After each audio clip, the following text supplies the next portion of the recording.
पत्रकार परिषद घेतोय। दिनांक 8/10/2025 रोजी तळेगाव दाभाडे पोलीस स्टेशनमध्ये गुन्हा क्रमांक 0277 हा कलमानुसार गुन्हा दाखल झालेला आहे। सरळ तक्रारीमधील आरोपी विक्की साहेबराव लोखंडे व प्रभाग क्रमांक 3चा उमेदवार विशाल साहेबराव लोखंडे, प्रिया विक्की लोखंडे यांच्या विरुद्ध आरोप दाखल आहे। विनयभंग, धमक्या देणं, घरात घुसून फिर्यादीस महिलेस अमानुष कृत्य करणं, महिलेची छेड काढणं अशा प्रकारचे आरोप आहे। मोबाईलवर अश्लील मेसेज पाठवणं, व्हॉट्सअपवर अश्लील मेसेज पाठवणं असे देखील गुन्हा आहे। आणि प्रमुख आरोपी विक्की लोखंडेचा भाऊ विशाल लोखंडे सदर प्रकरणावर पडदा टाकण्यासाठी सदर महिला भगिनीस धमकी देणं, राजकीय दबाव आणणं अशा प्रकारचे अमानुष कृत्य करत आहे। पोलीस या आरोपींना अटक न करता ते सापडत नाही, फरार आहेत असे आम्हाला सांगतात। परंतु विक्की लोखंडे आणि विशाल लोखंडे यांना जामीन मिळालेला नसताना देखील मोकाटपणे प्रचार करताना फिरताना दिसतात। पोलिसांना सांगून सुद्धा कुठल्याही प्रकारचे सहकार्य पोलीस आम्हाला करत नाही। वडगाव जिल्हा सत्र न्यायालयाने दिनांक 26/11/2025 रोजी यांचा जामीन फेटाळलेला आहे। विक्की लोखंडे हा मुख्य आरोपी अजूनपणे मोकाटपणे फिरत आहे। दिनांक 5/11/2025 तळेगाव दाभाडे पोलीस स्टेशनमधून एका अधिकाऱ्याने संबंधित महिलेला फोन केला की आरोपींना पकडलेला आहे, तुम्ही या। तिथं ती महिला भगिनी गेली असता तिथं पोलीस स्टेशनमध्ये एका पोलीस अधिकाऱ्यांशेजारी विशाल लोखंडे हा बसलेला होता। महिला तिथं गेल्यावर त्या पोलीस अधिकाऱ्याने असं सांगितलं महिलेस की विशाल लोखंडे हा या गुन्ह्यामध्ये नाही आहे, त्याचं नाव तुम्ही काढून टाका, नाहीतर त्यांनी तुमच्या विरुद्ध ॲट्रॉसिटीचा गुन्हा दाखल केलेला आहे, तो गुन्हा तुमच्यावर दाखल होईल। सदर महिला भगिनीने त्या अधिकारी साहेबास विचारले की यांच्या विरुद्ध गुन्हा दाखल असताना हे पोलीस स्टेशनमध्ये कसे? तर त्या अधिकाऱ्याने विशाल लोखंडे यांना पोलीस स्टेशनच्या बाहेर जायला सांगितलं आणि महिलेस सांगितलं की त्यांचा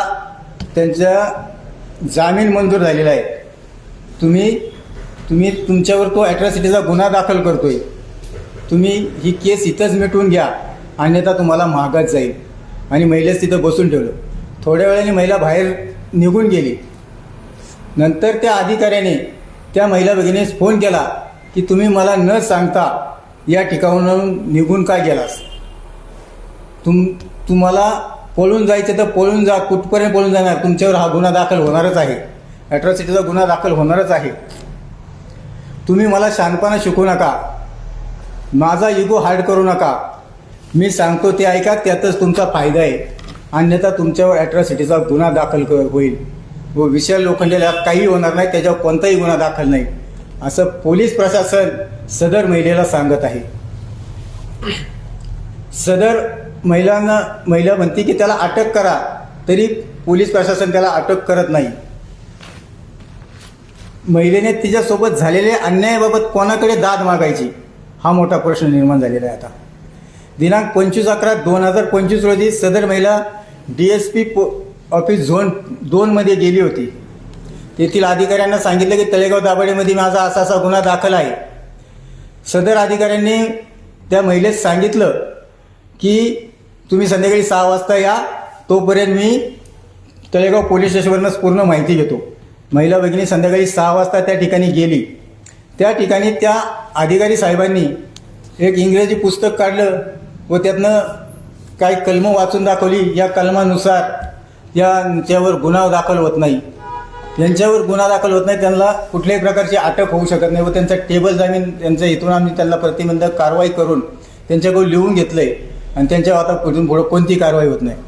जर त्यांच्यावर गुन्हा दाखल होत नाही तर हे काय आहे? हे तळेगाव पोलीस स्टेशननीच दिलेलं आहे ना, त्यांच्यावर गुन्हे दाखल झालेले आहेत, याची कॉपी देतो तुम्हाला नंतर। त्यांच्यावर गुन्हा दाखल झालेला आहे आणि पोलीस प्रशासनच एक बाजूला गुन्हा दाखल करतात आणि एक बाजूला सांगतात त्यांच्यावर गुन्हा दाखल नाही आहे, त्यांचा जामीन झालेला आहे, परंतु त्यांचा जामीन हा झालेला नाही आहे. संपूर्ण पोलीस प्रशासन किंवा राजकीय दबाव या मागं असेल, त्याशिवाय इतक्या मोठ्या गुन्ह्यातील आरोपी ओपनली फिरू शकत नाही. त्यांना कोणाचा तरी आश्रय असणार किंवा पोलीस प्रशासन त्यांच्या पाठीशी असणार. आरोपी तर सांगतात पोलीस आमच्या खिशात आहे. पोलीस भाऊ तुझ्या पोलीस खिशात असतील, पण मी संविधानाला मानणारा माणूस आहे. मी जो पत्रकार लोकशाहीचा चौथा स्तंभ आहे त्यांना मानणारा माणूस आहे. मी या पत्रकारांना विनंती करतो की तुम्ही योग्य ते पावलं उचलून सदर महिलेला या नराधमांपासून न्याय द्यावा. अशा कित्येक महिला भगिनी असतील की त्यांच्यावर असे आरोप त्यांनी केले असतील किंवा असं कृत्य केले असतील. कदाचित अजूनही किती महिला असतील, पण या महिला भगिनी त्यांच्या बदनामीला व पोलीस स्टेशनच्या कारवाईला घाबरून घरात बसल्या असतील. अशा आरमूट स्वभावाच्या आरोपींना त्वरित अटक करावी अशी मी विनंती करतो. वकील साहेब, नेमका आता भारतीय न्याय संहितेनुसार बरेचसे कलम जे आहेत, या कलमानुसार शिक्षा जी आहे ती 7 वर्षाच्या पुढील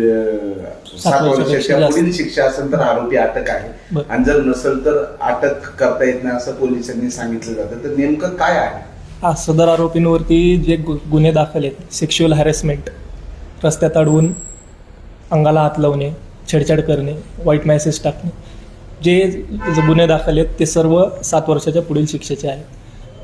त्यामुळे ते डिस्ट्रिक्ट न्यायालयानुसार, म्हणजे जे डिस्ट्रिक्ट कोर्ट आहे त्यांना फक्त ट्रायलबल आहे.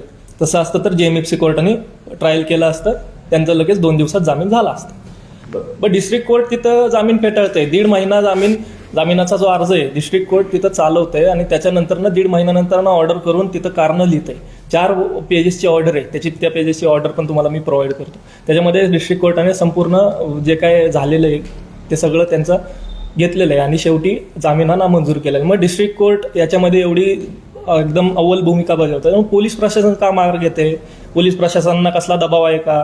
पोलीस प्रशासन त्या महिलेला का अडवते? त्या महिलेवरती वेगवेगळे दबाव आणून त्यांना तुमच्यावर ॲट्रॉसिटी दाखल करतो, हे करतो, ते करतो.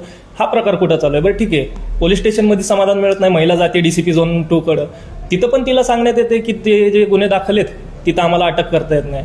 बरं ठीक आहे, मग एवढं सगळं जर त्यांना अटक करता येत नाही, मग ते खुला प्रचार करतायत, तिच्यावरती अजून दबाव आणतात. शक्यता ही पण आहे पुढे जाऊन त्या महिलेवर अजून त्रास करू शकतात. सध्या निवडणुकीचा काळ आहे त्याच्यामुळे शांत असतील, ही शक्यता पण नाकारता येत नाही. मग आपण पोलीस प्रशासनाला एक गोष्ट कळली पाहिजे, जर एक महिला एवढी तरमळून आपल्याकडं FIR देते, कोर्टामध्ये प्रत्येक तारखेला हजर राहते, त्यांच्या बेलसाठी अपोज करते, जे मुख्य आरोपी आहे तो तर फरारच आहे. जो विशाल लोखंडे तो मुख्य आरोपीला फरार ठेवतोय आणि स्वतः प्रचार करतोय. मग ह्याच्यामध्ये आपल्याला संपूर्णपणे सगळं कळून येतं की जे काय चाललेलं आहे, असं म्हणावं का की हे सगळं कॉन्ट्रॅक्ट बेसिसवर चाललंय? हे पण म्हणू शकतो आपण. आरोपी 1.5-2 महिना अटक होत नाहीत. विनयभंग हा असा गुन्हा आहे, एखाद्या महिलेच्या चरित्र्यावरती, तिच्या राहणीमानावरती प्रश्न निर्माण होतो.